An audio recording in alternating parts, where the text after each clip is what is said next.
Good evening, you're now with me, Razi Ahmad, for TVS Nightline. Here are the headlines for tonight.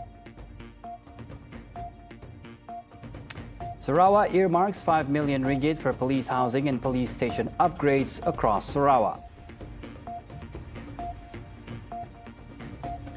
Prime Minister Datuk Seri ANWAR Ibrahim vows solutions to Sarawak and Sabah's MA63 claims, resolving issues left hanging for decades. Meanwhile, Germany, Britain and France call on Israel to halt its destructive Gaza City offensive.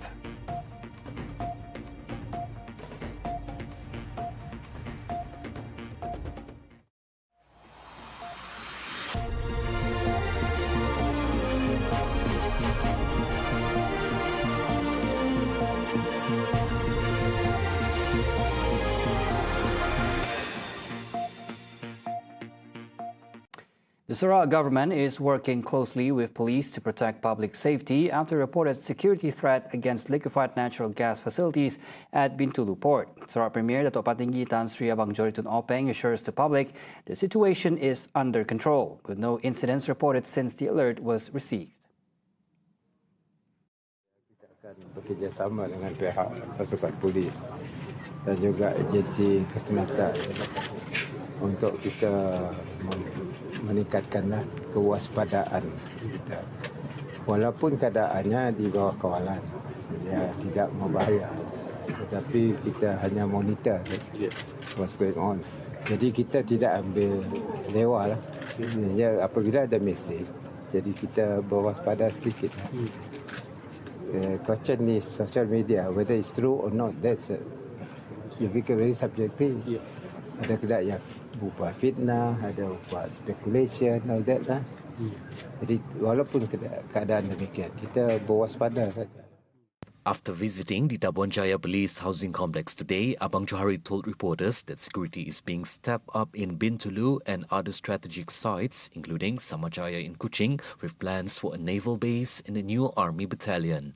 Meanwhile, Inspector General of Police, Datuk Seri Muhammad Khalid Ismail, said investigations are underway to track down the suspect behind the threat.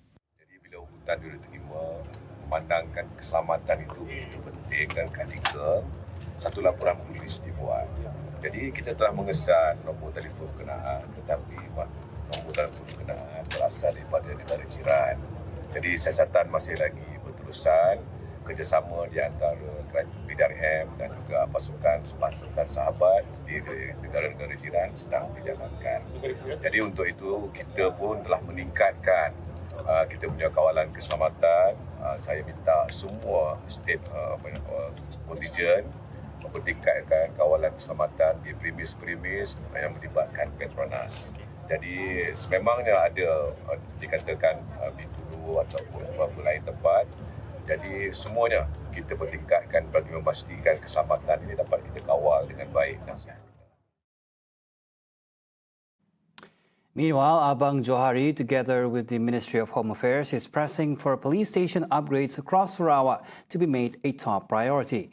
This is after he announced a 5 million ringgit allocation by the state to upgrade the Tabuan Jaya Police Housing Complex and 4 new four-wheel drive vehicles for the Narcotics Criminal Investigation Unit. Saya pusing tadi. Saya kata, macam mana ni masih lagi. Jadi kalau mungkin tidak cukup, maka saya akan tambah lagi untuk memaskini banglo pegawai kita supaya kompleks ini ceria dan sudah tentu anggota polis pun ceria. Dengan adanya keadaan begini, maka dapatlah kita menaikkan imej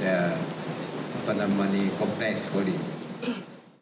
Dan kita tunaikanlah untuk membantu logistik dengan alat-alat yang canggih. Abang Johari said the upgrade also ties in with the new autonomous rapid transit ART route from Kuching to Kota Semarahan, which runs through the area. Khususnya jalan kita dengan digital signal traffic light dan juga pembesaan jalan serta insyaAllah laluan ART saya katakan kepada Datuk Manca bahawa komplek polis Tabuan adalah strategik di dalam laluan tersebut. Maka taklah kawasan ini dinaik tarafkan.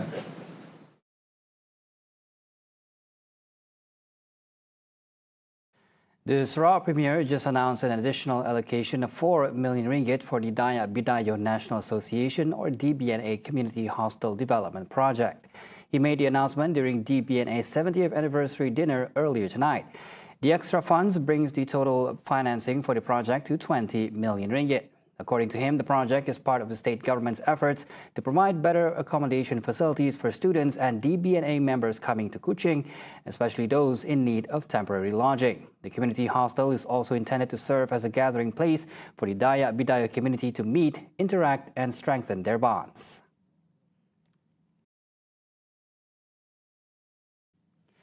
In other news, one man was killed and 2 others seriously injured after a boat engine exploded at a workshop in Tatau, Bintulu late yesterday. The Royal Malaysian Police say the blast happened around 4 p.m. while the 3 were repairing the engine.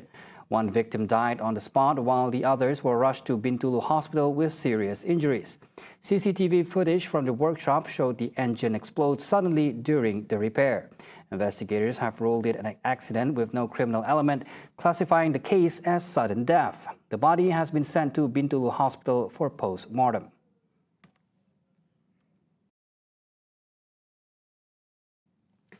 Meanwhile, 2 men have been charged in the magistrate's court over an attempted murder at the Jalan Penyangkai Majau Kanewit Junction.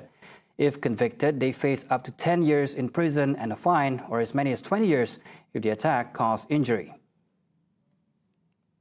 33-year-old Lionel Koh Kong Tek was charged under Section 307 of the Penal Code for allegedly firing a gun at a 48-year-old victim during the incident on August 24.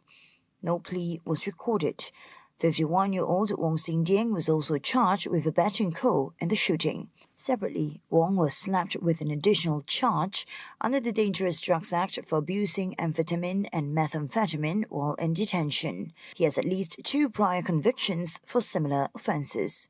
The court fixed September 23 for mention at the Sessions Court and denied bail to both accused. Police said no injuries were reported in the August 24 shooting, but investigators later discovered a burnt vehicle believed to have been used by the suspects. Police confirmed both men were arrested shortly after the incident. Deputy Public Prosecutor Noralisa Natasha Nazrul Zam appeared for the prosecution, while both accused were unrepresented.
Prime Minister Datuk Sri ANWAR Ibrahim says the federal government is determined to finally deliver for Sabah and Sarawak, resolving issues left hanging for decades. He touts his administration as the most aggressive yet on the Malaysia Agreement 1963, driven by commitment and cooperation.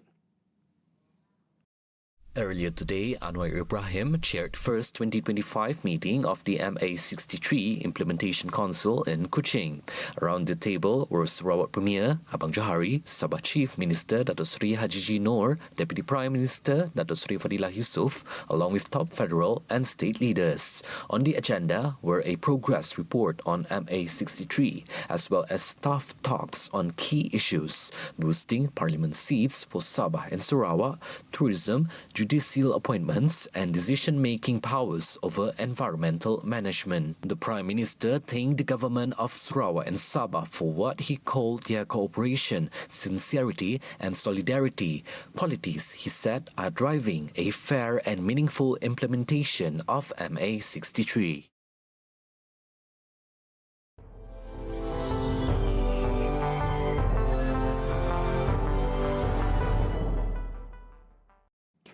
Germany, Britain and France are turning up the pressure on Israel, demanding an immediate end to its offensive in Gaza City and condemning this week's strike in Qatar. In a rare joint statement, the three foreign ministers said the priority now must be a permanent ceasefire, the release of all remaining hostages and a massive surge of aid to Gaza to prevent famine. The foreign minister says Israel's offensive is causing mass civilian displacement, civilian casualties, and destruction of essential infrastructure.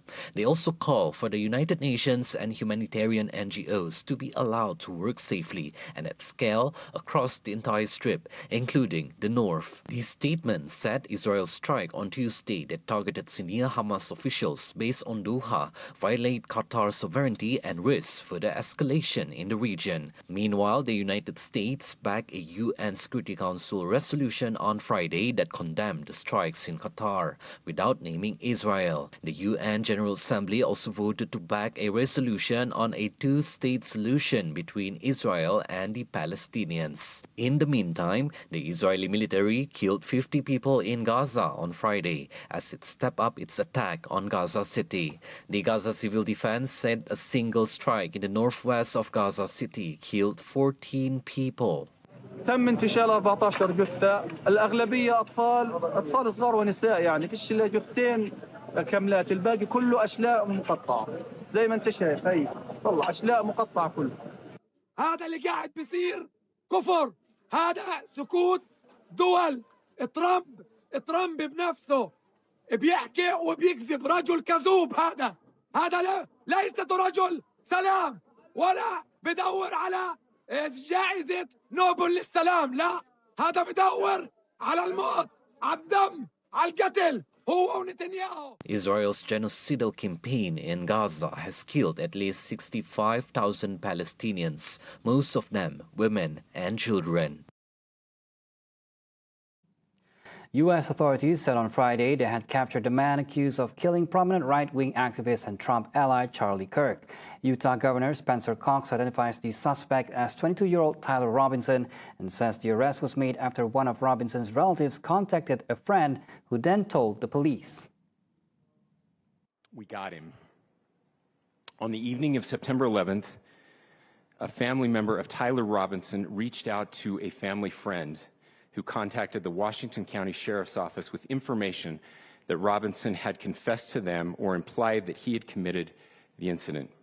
This information was relayed to the Utah County Sheriff's Office. The arrest raised a bitterly divided country's hope of finding answers to the shocking political murder on Wednesday. The 31-year-old Kirk was hit by a single bullet in his neck while addressing a large crowd in Utah Valley University in the town of Orem. Kirk was an electrifying presence on the U.S. far right, with a huge following that helped Donald Trump build the youth vote in his election victory last November. While authorities said they did not know the motive of Robinson's action, Cox noted that anti-fascist slogans were inscribed on two of the unused bullet casings found by the authorities. U.S. President Donald Trump said he wanted the death penalty for the gunman.